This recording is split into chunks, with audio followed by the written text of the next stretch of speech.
Hello and welcome to ITPro today's webinar, What Data Privacy and Sovereignty Mean for Disaster Recovery, sponsored by Rubrik and broadcast by Informa. I'm Dana Gardner, Principal Analyst at Inter Arbor Solutions, and I'm pleased to be your moderator today. Now, on to our opening panel discussion on what data privacy and sovereignty mean for disaster recovery. Joining me for our expert session are Adam Gordon, Executive Consultant at vCISO. Adam has worked in privacy for more than 40 years and more recently in public cloud and data privacy. He's a Chief Information Security Officer and Governance, Risk, and Compliance Practitioner and holds many IT professional certifications. Welcome, Adam. We're also here with Pulkit Chowdhury. He's the Senior Data Protection Consultant at Saro, a privacy consultancy based in India. Pulkit, a lawyer, specializes in data protection and privacy laws worldwide. He designs comprehensive privacy programs across multiple jurisdictions. Thanks for being with us, Pulkit. We're also here with Odia Kagan, partner and chair of the GDPR Compliance and International Privacy at Fox Rothschild LLP in Philadelphia. Odia advises many companies on compliance and data-related regulation. She helps her clients implement products and services that attain compliance and ongoing risk reduction. Welcome, Odia. Lastly, a big welcome to Mike Preston, Technical Marketing Architect at Rubrik, who will be presenting the keynote after our panel. Thank you, Mike. Now, allow me to set up our initial discussion. With so much of the digital oxygen that breathes life into international business, commerce, and government perched up in the computing clouds, few owners and users of this lifeblood information truly know where that copious data resides at any given time. Recent headlines tell us that businesses and cloud providers are under constant attack to gain access to that data, even from nefarious state-based players. Other headlines spell out fines and legal peril for companies that do not take care to protect and control their data, regardless of where it's stored and by whom. The risk is not just from attacks, simply making honest mistakes or having IT mishaps or not knowing the fine print of requirements for any number of jurisdictions that you operate in can spell big legal and public relations trouble. Even as data privacy and sovereignty regulations strive to keep up with this rapid change, those businesses and their leaders affected by these sprawling laws struggle to stay safe. They need help knowing what they are responsible for, how to gain and hold compliance, and then to do so in a managed, recurring, and affordable manner.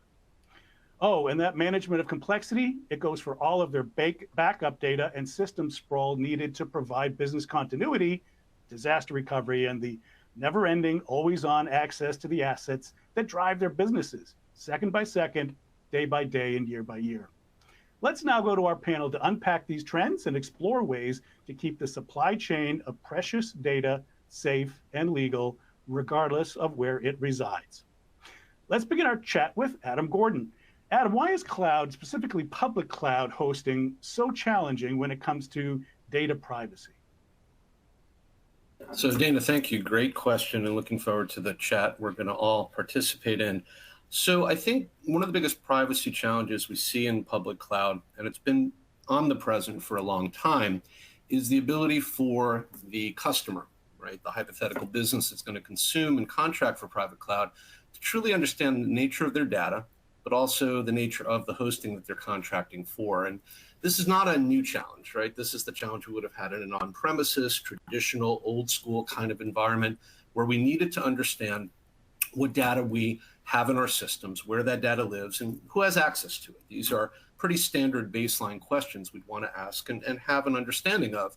But I think the complexity that comes in when we transition to either a hybrid or full cloud forward model in public cloud is we add the complexity of an additional vendor, perhaps more than one vendor, right, as we manage our extended supply chains. And we contract with the primary cloud service provider, whether it's the Microsoft, the Amazon, the Google, the Oracle, the Dell, or VMware, or whoever it is in that space. And perhaps then there are additional providers, depending on the services we link into that platform, right, from third parties.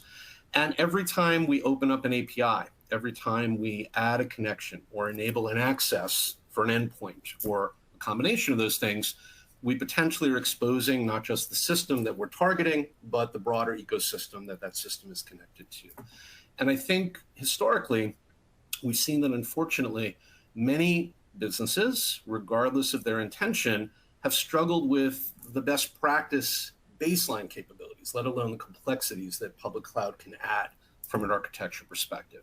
And I think it's incumbent on us, right? All of us as practitioners, all of you listening to myself and the esteemed members of our panel, as we talk to you and answer your questions, to really think about what we do well today, but what we don't know and what we unfortunately are not doing as well as we could to secure that data. And I think if we start from the position of assuming that we're not as compliant as we could be, we're not as secure as we should be, and while they don't necessarily advocate only a solution like Zero Trust, I think it's one element of a broader puzzle that we have to unpack and ultimately put together.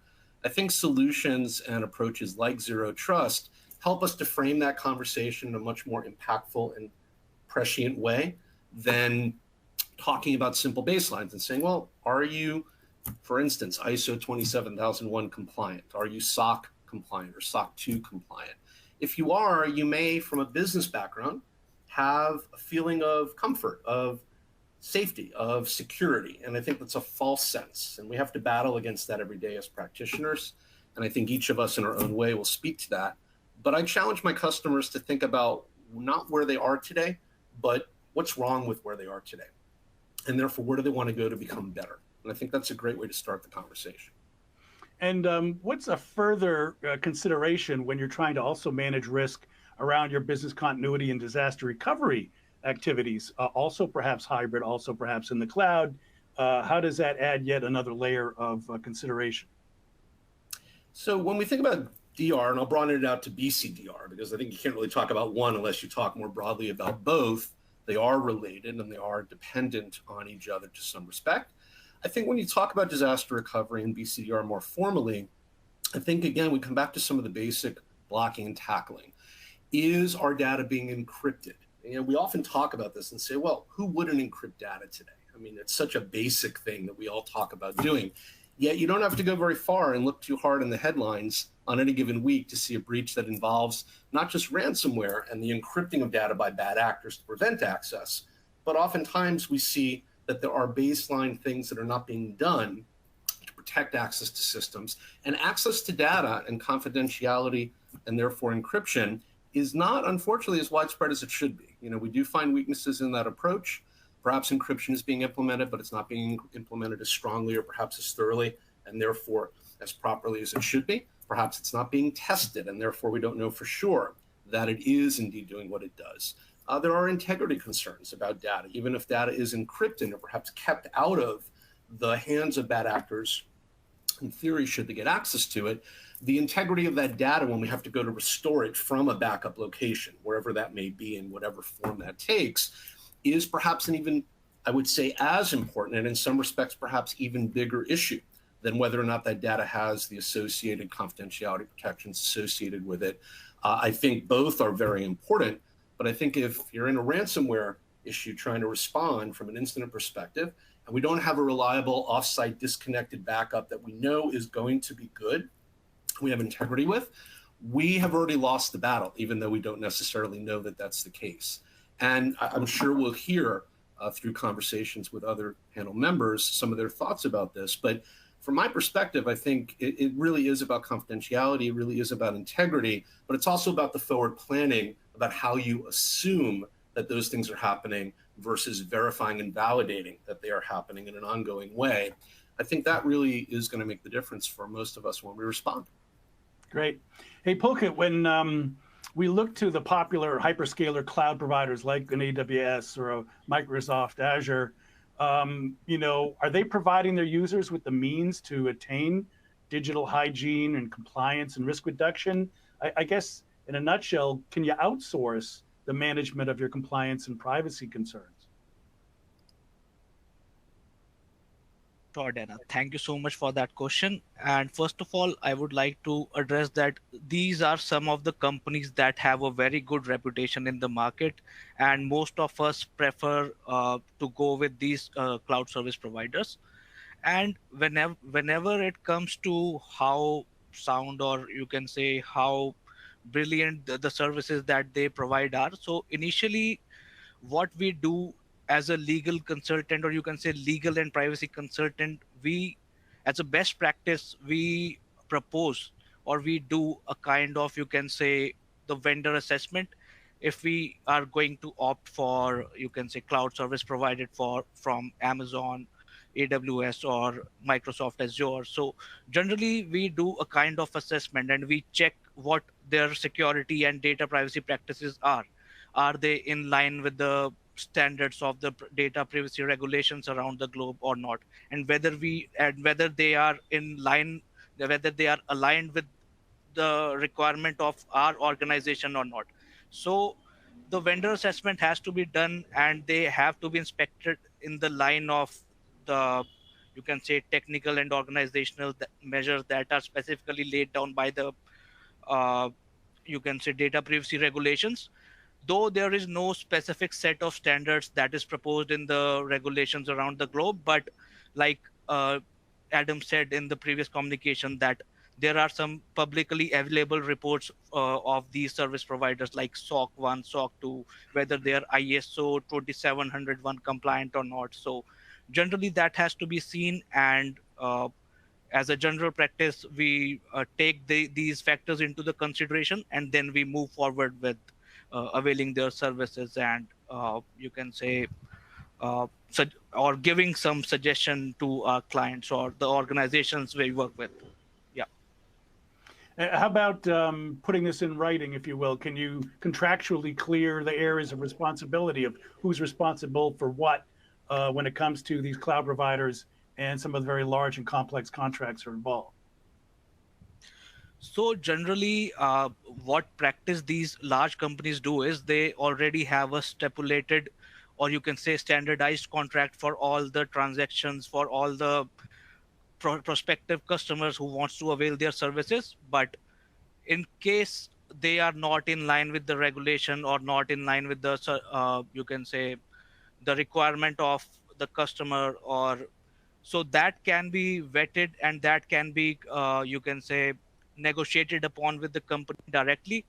And though the clauses are very huge and very complex, but there, at this particular stage, uh, the time comes when the legal, and you can say the legal person, has to jump in and assess whether what effects it can have upon your client or your organization, how it can adversely affect your business operations if you go in the, if you deal with them, and you move with the operations in the long run. So you can say that these things can be negotiated depending upon the negotiation skills of the lawyer, as well as, you can say, the minimum bare requirements of the data privacy regulations. So that is how these things can be negotiated upon, and can be aligned well in the interest of the organization you are working for. Great. Odia, let's drill down into the issues pertaining to localization and data sovereignty, if you will. From your vantage point, what's top of mind for data compliance among your clients these days, for those that are doing business in the US or the European Union when using one of these larger US based cloud providers? What's worrying people, and what are the trends that's driving those worries? So I think that you want to look at it in sort of two streams. One, kind of the elephant in the room, especially until a week ago, was obviously the cross-border transfer aspect, which I will speak to. But I think it's really important to note that even when you are a US provider using a US company using a US cloud provider, right? Or, an EU company using an EU cloud provider, you need to, you are liable for everything that is going on in that cloud provider as well as downstream. And we've now had a number of FTC decisions which weren't cloud specific, but did make it very clear that even when you are sharing information with a third party, which is a sort of ubiquitous large market leader with very standard contracts, you are responsible for knowing what they say. You are responsible for the sharing. You are responsible for the onward sharing. And we've seen that, and that remains an issue when you are using a cloud. Let's say you are a non-US, an EU entity wanting to use a US provider. The key issue until July 10th, so until a week ago, was obviously Schrems 2 and the complication associated with a cross-border transfer to the US, right, because of the cloud provider being subject to FISA, and the issues surrounding the bulk surveillance by the NSA. That issue has been resolved, at least for now, because of the adequacy decision that was granted by the EU to the US a week ago. And basically, and we can talk about this a little more, if you undergo a certain certification process, the US company can now then get, including these cloud providers, let's say they certify, you can sort of freely share with them, because the issue of the NSA surveillance has kind of been rendered moot because of this framework. However, and this has already been made clear in a number of guidance papers and decisions out of Europe, even if you are using a cloud provider which is certified, and the NSA, watching your cookies is no longer an issue, you are still responsible for selecting the right provider, for making sure that that provider abides by all of the requirements under GDPR, under the US privacy laws, whatever applies. And you are also responsible for knowing and whatever is going on downstream. So if you have a ubiquitous cloud provider, and that cloud provider uses additional sub-processors, right, subcontractors that touch your information, you are responsible for them as well.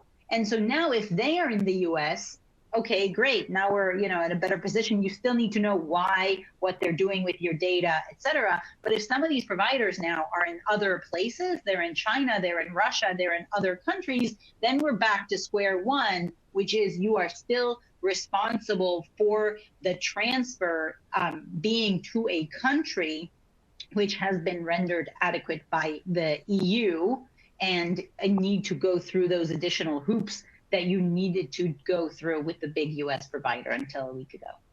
So the onus is really on the owner of the data that brings it out to a host, not the host, and things like GDPR, and maybe you could explain very briefly what that is, are also considerations that you need to be on top of as, the one who's responsible and ultimately can face fines or penalties if you're not.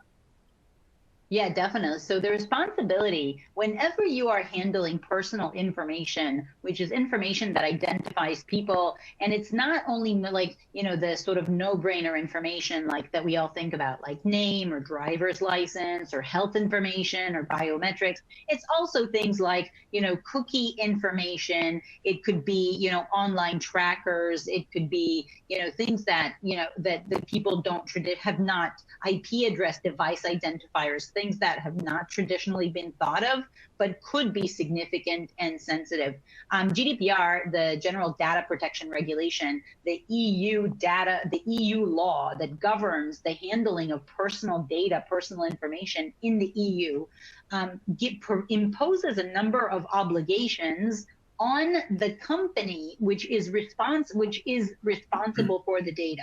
And that company, right, in this context, usually is the one that engages the cloud provider to store or process or whatever that personal data on its behalf, right? So the cloud, right, like that joke, right? The cloud is just somebody's computer, right? Like the cloud is just sort of a fancy outsource of functions that you historically would have done in-house, or theoretically could do in-house, but don't want to, can't do as well, it's not cost effective, you can't scale up, etc. So pragmatically, you are outsourcing it, but conceptually, this is your function and the provider is doing that on your behalf. And so from a legal perspective, that's also the way you view it. You are responsible for the end user. If something goes wrong, and there was just a decision on this in Europe where I think it was a cloud provider, there was a breach, and the company that engaged the provider was given the fine. Now, does that mean that contractually you can't go back to the cloud provider and recover from them? Theoretically, yes. Pragmatically, the bigger the provider, the harder this is. And it doesn't, but the bottom line is, so maybe you get recovery down the line, but the bottom line is it's your responsibility, and then you are held liable for not knowing exactly what is going on, for not ensuring that everything is done well, and for the data going to like countries that are not deemed adequate. And of course, that pertains to all your backup, the many copies of that data across that entire data ecosystem, and across that entire cloud ecosystem as well. Dana, can I just jump in for a second? I think it's just important to clarify something. So, Odia, absolutely agree with you. I think it's just important to clarify and maybe tease out the distinction between due care and due diligence in your comments, because what we're talking about ultimately is the ability not only to manage that extended supply chain, but who bears the oversight, right? The governance oversight in that relationship is what Odie is getting at. And it's very hard to prove in many respects when you go after a large provider that they were negligent, a very touchy term, right? But a term that generically is often used when we talk about recovery of fees or recovery of damages, right? There has to be some sort of negligence that's proved. And the problem you run into, and I'll give you a practical real world example of this in the complexity of cloud, when we talk about moving data back and forth, as Odia was suggesting would happen in that scenario, and you're outsourcing to, let's say, and again, not pointing out, because Pulkit made this point very well as well, we're not pointing out that any one of the providers we mentioned by name would or would not be doing the best job they could do in this scenario, just merely using them as an illustration of an example. But let's say you used Microsoft or Amazon or Google in this example.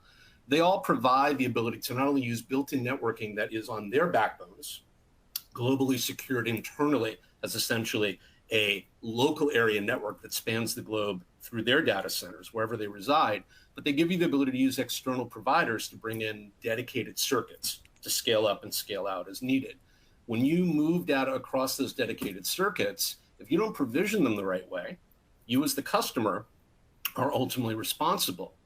And Odia is correct to point this out, but the ability to understand how to do that and to work with those third-party providers and secure those connections is unfortunately a really complicated task. And I think that the blind spot that we have in this kind of a conversation is the ability for all the providers and the ecosystem to provide better guidance and better documentation, right, with regards to responsibility, due care, acting the right way, due diligence, the oversight associated with making sure those actions take place correctly. I think there are some weak areas. We can certainly drill down on them in future discussions and maybe even through Q&A later in the presentation. But I think I don't mean this negatively when I say that it oversimplifies things, but it can oversimplify things when we just talk about the fact that, yeah, there's a shared responsibility, but ultimately it resides with the customer. We have to talk about what tools the customer has and how we're enabling them to ensure they can act appropriately. And I think that's part of the conversation that sometimes doesn't always get as much light or perhaps as much focus as it should. I mean, I think it's really important to going forward, right? And I think that the market, we've seen it, the regulations, requirements have trickled up and required the providers to start changing how they communicate too. But the right now, the situation that companies are kind of placed in is that the regulators, despite the fact, both FTC and we have decisions from Denmark and other places in Europe, despite the fact that they know that this is almost, especially for smaller companies, there is a disparate bargaining power. It is very difficult to configure the system, especially not only for the security side, but for the privacy side, right? To turn off sharing of certain metrics and certain things. And it's difficult. They're still holding the company responsible for not having done, made the efforts. Now, of course, it varies. And what you're saying is that, even if you are good at what you do, it is still hard. But it's really important, kind of both, is the importance of the cloud providers to be more transparent and provide more options, but that at this moment, you are held responsible for not knowing, for not reading, for not understanding how to configure, for not having asked the right questions. And then there's going to be a subset of people that have asked the right questions and didn't get answers. I mean, we're just dealing with that with a client right now where they have a cloud provider and they literally cannot get the answer. So that's like really the between a rock and a hard place. But at least I think you should kind of do whatever you can in order to be able to tell the story of, look, we've done whatever we could in this situation. And given the level of complexity and the stakes that are so high, given the fines and given the public relations issues, if it becomes public knowledge that your data has been exfiltrated or you're in trouble that way, is there sort of a backlash? Are we starting to see companies say, listen, if I've got all the responsibility but I can't exercise the authority, shouldn't I take this back in? So Adam, is there a reshoring, if you will, of people re-examining their own data centers versus cloud because of these data issues, these privacy and legal concerns? So it's a really interesting vantage point you're pointing out, Dana. So there is definitely a movement towards reshoring or rethinking where we put our data. But I think it's being driven by several things. I don't know that necessarily the privacy concerns we're talking about here today are the exclusive and perhaps primary driver. I think they're one of several. I think cost containment and cost management, as well as complexity and scope creep, all play a significant part in those decisions as well.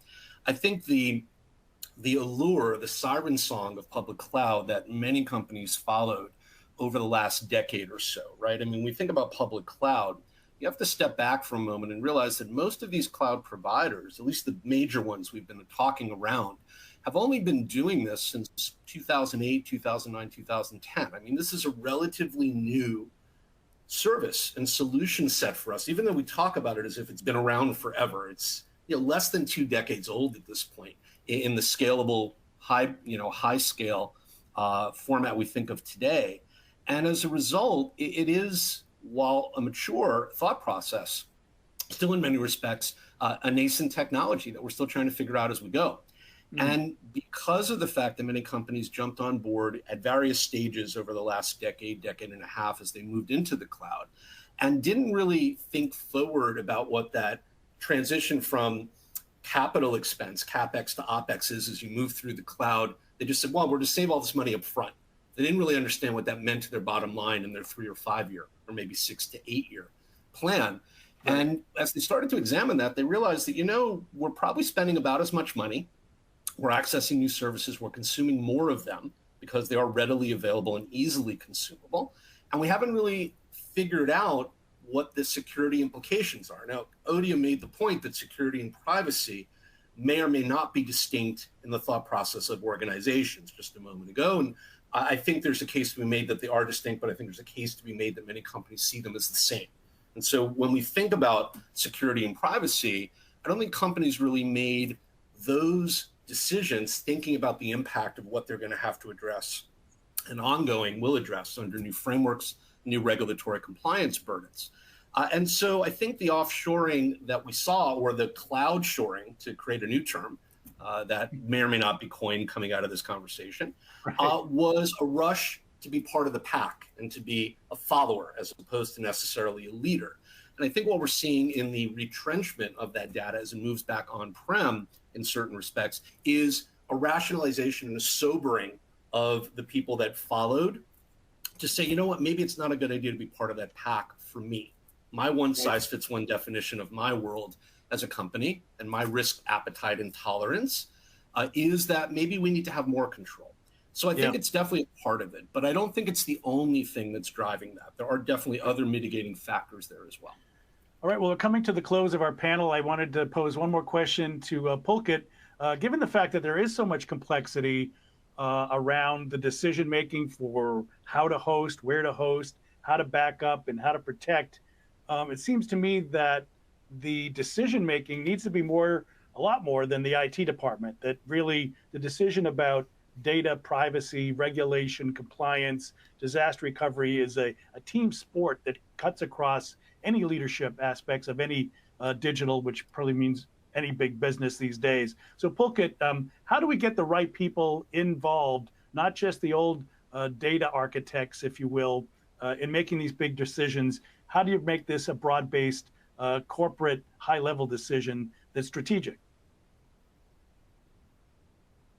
So Dana, to answer this question, so I will first start with the one-liner that privacy is something that is a teamwork.